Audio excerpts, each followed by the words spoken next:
식을 드렸는데 이 MG 노조에서 네. 서울시의 그 노동이사로 진입을 했었잖아요. 네네. 근데 이 노동이사에 대해서 지금 문제점이 계속 제기가 되고 있는 상황이에요. 네. 그래서 서울시 의회에서 이 노동이사를 절반으로 줄이는 개정안을 발의했습니다. 네. 굉장히 잘한 거예요. 네. 왜냐하면 노동이사제 네. 일 안 하고 돈 주는 건데 그렇죠. 누구 돈 줍니까?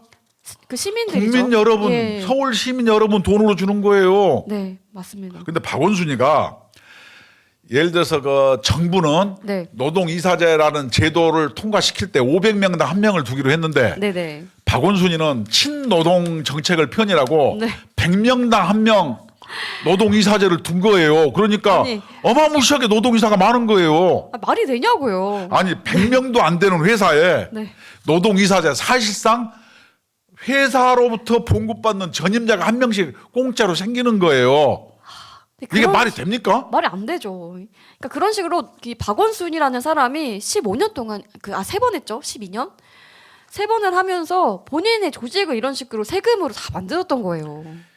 이 노동이사제라는 제도는 명확하게 얘기할게요. 네. 전 세계에 노동이사제를 한 나라가 독일하고 한두 군데밖에 없는데 네네. 이것은 족보가 없는 제도예요. 네. 그래서 이 제도는 완전히 특수한 조건에서 독일에서 운영했고 네. 이런 제도는 엉터리 제도라 없어요. 네. 왜 외국에서는 노동이사제를 안 쓰냐? 네. 예를 들어서 배임의 혐의. 네. 예를 들어서 노동이사면은 뭐냐면 그 교통공사 지하철을 잘 운영해야 되는데 이게 파업을 했는데 이 노동이사가 막 가서 찬성을 해.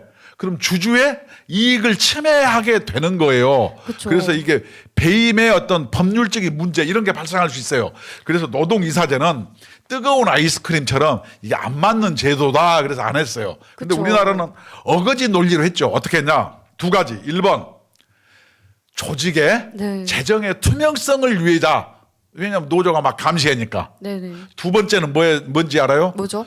노사가 이렇게 노조 분란을 없애고 네. 쟁의를 줄이고 노사가 상생하자는 취지로 했는데 이것이 뭐냐면은 재정을 투명성을 한 게 아니라 둘이 짝짝꿍을 해요. 뭔 얘기인지 알아요? 네. 그다음에 요게 뭐냐면 노동이사제를 통해서 노조 간부들 승진청탁의 통로가 부정부패 통로가 되는 거예요. 세 번째는 네. 지하철 뭐 내일 파업한다 그러잖아요. 그렇죠. 내일부터. 노동이사제가 뭐냐면은 파업을 노사 갈등을 줄이는 게 아니고 노사 갈등을 유발시키는 거예요. 그렇죠. 조작하는 거죠. 이런 엉터리 제도를 왜 시행해야 되나요? 굳이 세금을 들여가면서 그럼요. 할 필요가 있습니까? 아니 그래서 이미 박원순이가 만들어 놓은 제도를 싹 줄이기가 힘드니까 네. 이제 서울시 의회에서 절반으로 줄이겠다 뭐 요 정도고 절반도 솔직히 많은 거죠. 아니 이 네. 제도는 아까 얘기했잖아 족보가 없는 엉터리 제도라니까요. 네. 왜냐 노동이사제가 공기업의 재정의 투명성과 네. 노사 분규를 줄이는데 기여했습니까 안 했습니까? 안 했죠. 안 했잖아요. 네. 그러면 저 노동이사 제도는 쓸모가 있습니까 없습니까? 없죠. 그런데 저걸 왜 합니까? 저도 궁금합니다. 돈이 남아 돕니까? 박원순 때는 돈이 남아 놀았나 봐요. 뭐 박원순이 그때 그 시장을 하면서 이것저것 뭐지 주민 뭐 이런 거 해가지고 조직을 진짜 많이 만들었거든요. 이것도 얼마나 주먹구구냐면 박원순이가 100명에 1명 둘 수 있고 네. 그다음에 500명 1000명 이상 되면 2명 둘 수 있다 그래서 지하철 그 교통공사가 17,000명인데 2명이고 그러면은 뭐냐면 한 5,000명에 1명 정도 둬야 되는데 100명에 1명을 두는 거예요. 그러니까 이게 서로 비례율이 안 맞아요.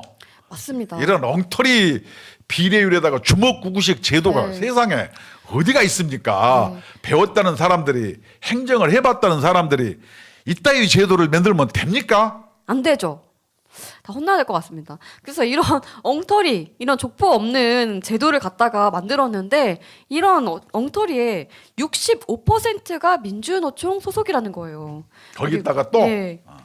그리고 뭐 한국노총은 지금 2명 7.7% 그리고 나머지 7명이 있는데 이 사람들은 소속된 단체가 없다고 해요. 다시 얘기하면은 민주노총 몰아주기 제도네. 그렇죠. 독점하고 있어요 지금. 그러니까 지금 민주노총은 이것저것 세금을 얼마나 타다 쓰는 거예요. 이거 말고도 굉장히 많잖아요. 세금으로 받는 것들이. 이것은 족보 없는 제도고 네. 아무 쓰잘데기 없는 제도고 네. 백해무익한 제도예요. 그리고 자기의 그러니까요. 본연의 뭐 노동이사제로서 업무가 없어요. 노동이사제가 도대체 공익을 위해서 국민을 위해서 그 회사를 위해서 어떤 게 필요한지 한번 여러분 얘기 한번 해보세요. 갑자기 좀 화가 나는 게 뭐냐면요. 어. 서울시에서 민노총 사무실 공짜로 해줘. 그리고 노조 전임자 봐줘. 또 노동이사제 해줘. 도대체 이거 세금으로 뭔 짓거리 한 거예요? 세금 내는 국민이 불쌍한 거지요. 와 진짜 갑자기 화가 확 나네요. 진짜. 그럼에도 불구하고 네. MZ 노조라도 이렇게 네. 늦다는 것은 네. 그나마 장족의 발전을 한 거예요. 그나마. 그렇죠. 그래서 지금 그 MG 노조가 노동회사에 진입을 하니까 떨어진 건 한노총이거든요. 이 2명 중에 1명이 민노총이고 1명이 그 올바른 노조인데 민노총이 지금 반발을 하는 거예요. 왜 MG 노조가 됐냐면서. 한국노총이 반발해야지 왜 민노총이 왜 반발합니까? 그러니까요. 또 웃기는 거죠. 그거. 둘이는 또 네. 적대적 공생관계였나요? 아니지. 가족 관계인가 봐요. 약간. 가족적 공생관계? 아버지와 아들 그런 관계인가? 한국노총은 약간 쪽팔린 줄 알아야 되는 거 아닙니까? 그러면? 내가 봐도 그렇죠. 그래서 네. 이 정말로 오세훈 시장님 노동이사제는 네. 그 조직의 투명성과 재정의 투명성과 노사 상생을 위해서 만들어 놓은 제도인데 그렇죠. 이 재정의 투명성과 노사 네. 그 상생을 위한 제도로서 아무런 역할을 하지 못합니다. 그렇기 네. 때문에 이 제도는 폐기돼야 됨에도 마땅하고 한데 과거에 네. 에서부터 쭉 박원순 때부터 존속되었기 때문에 한 절반 줄이자. 네. 이것만 갖고는 모자랍니다. 그쵸. 이거 뿌리채 뽑아주세요. 정말 제도 자체를 손을 봐야 되는 상황인 거예요. 그럼요. 이것은 예. 백해무익한 그냥 제도라니까요. 수만 줄여가지고는 해결이 안 되는 거죠. 그럼요. 네. 예를 들어서 요번에 지하철 파업에 네. 그래서 국민한테 피해를 끼치고 그렇죠. 그 지하철 재정 운영에 피해를 끼쳤어. 네. 그러면 이 피해는 누가 져야 됩니까? 지하철 지하철- 이사진이 져야죠. 그렇죠. 그럼 그 이사자가 누구예요? 노동이사도 책임을 져야죠. 져야죠. 본인도 이사잖아요. 그럼요. 네. 근데 왜 책임에서 벗어난 이사가 한 명 있으면은 네. 이것이 공정하냐고요. 그러니까 이제 책임은 하지 않고 의무도 하지 않고 이제 그거 누리기만 하려고 하는 거죠. 이것은 네. 아까도 얘기했지만 족보 없는 제도, 네. 황당한 제도를 그렇게 운영하면은 행정하는 여러분 스스로 부끄러운 줄 아세요. 이런 경우는 행정해본 공무원들이 아니래옵니다 시장님 이렇게 얘기해야 맞는 거예요. 네. 이게 뭡니까 도대체? 맞습니다. 이런 그 민주노총이죠. 또 지금 서울 지하철 내일부터 시작입니다. 1호선부터 8호선까지 총파업을 하겠다고 예고를 한 상황이고 오늘 오후 3시부터 이 노사 간의 끝장 교섭이 이뤄질 예정이라고 합니다. 제가 지하철에 이제 오래 있어봐서 잘 아는데 네. 지하철 노조가 파업한다 그러면은 네. 그냥 한 3, 4일 전부터 난리가 나요. 언론을 장식하고 벌써 그렇죠. 서울시에서는 뭐 대체 교통수단 해가지고 뭐 네. 군인들 뭐 기관사를 투입하고 뭐 버스를 투입하고 난리가 날 텐데 그렇죠. 조용해. 왜 그러겠어요? 안 먹히는 거죠. 인자 네. 올바른 노조에서 제3노조에서 네. 우리 파업 참여 안 해. 그쵸. 이렇게 얘기했고 파업의 주장도 명분이 없어요. 명분이 없는 게 아니고 인력 감축. 그 인력 네. 감축을 하지도 않는데 인력 감축이라고 막 그러니까 이제 인력 감축인 건 맞는데 자연적 인력 감축이잖아요. 감축이 아니고 줄어든 이런- 거라니까요. 네, 구조조정에서 누구를 해고하는 게 아니라 네. 안 뽑겠다. 구조조정 반대예요. 누가 구조조정 네. 하는 사람이 없어요. 그냥 이제 일이 없기 때문에 새로운 사람이 필요 없어서 뽑지 않겠다는 건데 그거를 가지고 인력 감축이라고 하는 그러면은 거죠. 왜 새로운 네. 사람을 안 뽑냐? 일이 없으니까 할 일이 아니, 없으니까. 이제 그렇게 얘기하면 그렇고 네. 과학기술이 발전을 한 거예요. 네네. 그래서 과학기술이 발전해서 여러분 주변에 보면 옛날에 네. 정비공장 가서 자동차 고치는 기술 배우면 다 먹고 살았잖아요. 그쵸. 요새 동네 카센터 있어요 없어요? 거의 없죠. 차가 고장이 네. 안 나. 네. 다시 얘기하면은 지하철의 교통망 역승 기차, 네. 역무원, 승무원, 차량 기지, 기술 네. 네 파트가 있는데 네.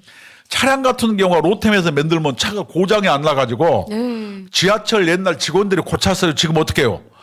차량 제조 회사에서 그냥 한꺼번에 그냥 싹 끝내버려 왜 애프터 서비스로. 전문 기술을 가지고 있으니까요. 훨씬 그렇죠. 잘 고치죠. 그다음에 여러분 역무원 가보면 어떻게 해요? 옛날처럼 막 돈 내고 표 삽니까?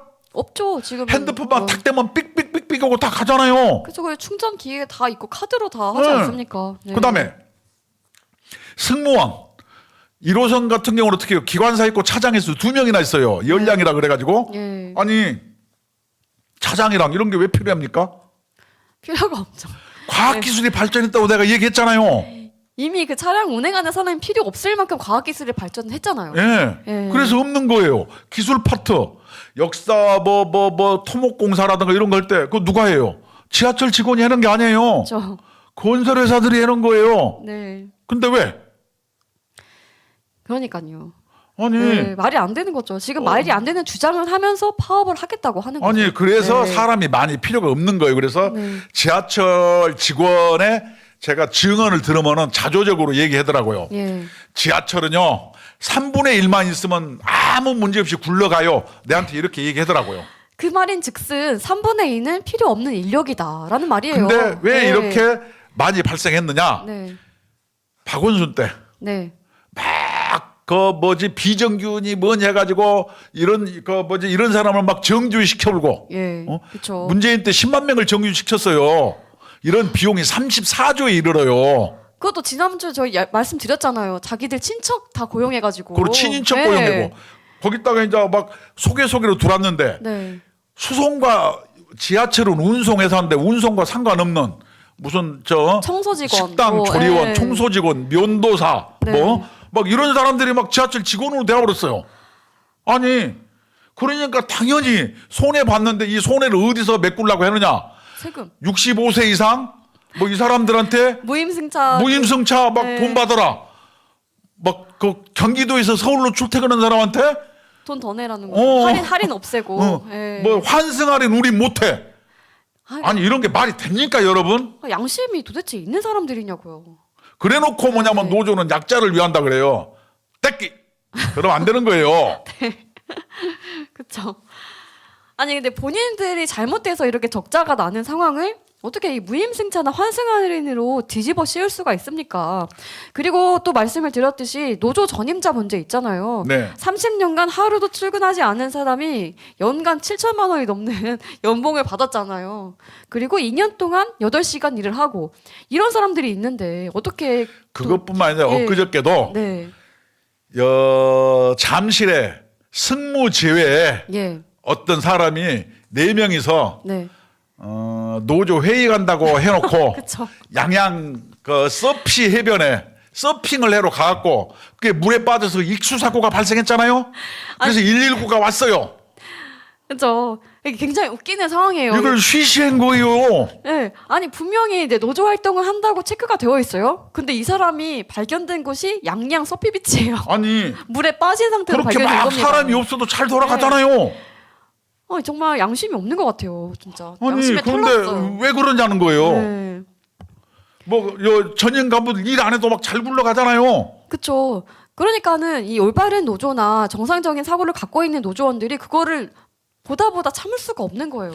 그래서 네. 노동조합이 지하철 노조 여러분 도덕성을 이렇게 찾아야 됩니다. 막 그쵸. 앞으로 어거지 투쟁하고 네. 옛날 제가 지하철 있을 때는 3조 2교제였는데 요새는 네. 4조 2교대요. 참. 끝내줘요.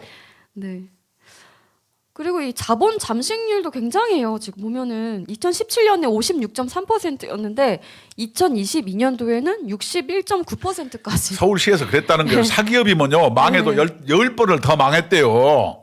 이 말이 됩니까? 그리고 단기 손실만 말씀을 드리면 2017년도에는 5,254억. 이게 누구 집 매 이름입니까? 아니 저거 보면은 네. 시민안전 무시하는 오세훈은 각성하라. 아니 오세훈이가 무슨 시민안전을 언제 무시해? 그다음에 또 뭐 영무 현장 안전 인원 충원하라. 내가 요전에도 얘기 안 하려고 했는데 했잖아요. 그쵸. 그 구의역에 19세 19살 먹은 김군이 네. 사고로 죽었을 때 네. 사람들은 뭐 안전요원이라 그래서 그 사람 다 정규직 시켰어요. 그쵸. 근데 부품 하나 가니까 고장이 안 나. 네, 그러니까요. 탱자탱자 놀고 있어. 네, 참 아니. 말이 안 되는 거죠. 그래서 이 단기순 손실을 보면 2017년도에는 5,254억이고 매년 5천억대고 2020년에는 얼마인지 아십니까? 1조 1,137억이에요. 2022년도 네, 재작년이죠. 6,420억. 아니 이렇게 손실이 날 정도로 운영을 했다면 이 사람들 진짜 문제가 있는 거 아닌가요? 지하철 여러분 행복한지 아세요? 사기업이면 뒤졌어. 그러니까요. 이거를 공기업이니까 설설설 가는 거예요. 그래서 저희가 그 서울교통공사 고발했잖아요. 그렇죠. 정말 제가 백호 사장과 네. 그 전에 김상범 사장을 네 부당노동 행위와 배임 혐의로 고발했죠. 왜냐? 고발했죠. 놀고 먹는 사람 봉급 줬으니까 이걸 네. 환수해라. 네. 근데 오세훈이가 네. 이걸 환수하겠다. 311명 중에 네. 오세훈 시장님 그거 빨리 법무 점검을 해서 네. 환수하고 그때 근태 잘못된 사람들 징계 처리해 주세요. 반드시 해야 됩니다. 네. 아니 오세훈이가 하겠다고 했으니까. 그게 바로 저 시민 안전을 위하는 길이에요. 그럼요. 네. 그래서 지금 올바른 노조는 지금 파업에 동참하지 않겠다고 했고 오늘도 지금 단체 행동을 하고 있습니다. 네, 그래요? 잘하고 있는 것 같습니다. 아, 얼마나 이 젊은 사람들이 정치투쟁 싫다고 신물이 난다고 했는데 얼마나 보다 못했으면 행동까지 합니까? 정말 반성해야 됩니다, 민주노총. 참 이 공기업이라는 철밥통에 있으면서 네. 저런 식으로 하면은 스스로 개혁하거나 네. 그러지 않으면은 외과적 수술이 필요한 거예요. 이것을 노동 탄압이라고 하면 안 돼요. 그것은 본인들이 어영부영하고 네. 부패에 쩌들어 있고 변화에 순응하지 못하는 게으름 탓이지 네. 노동 탄압이 아니에요. 맞습니다.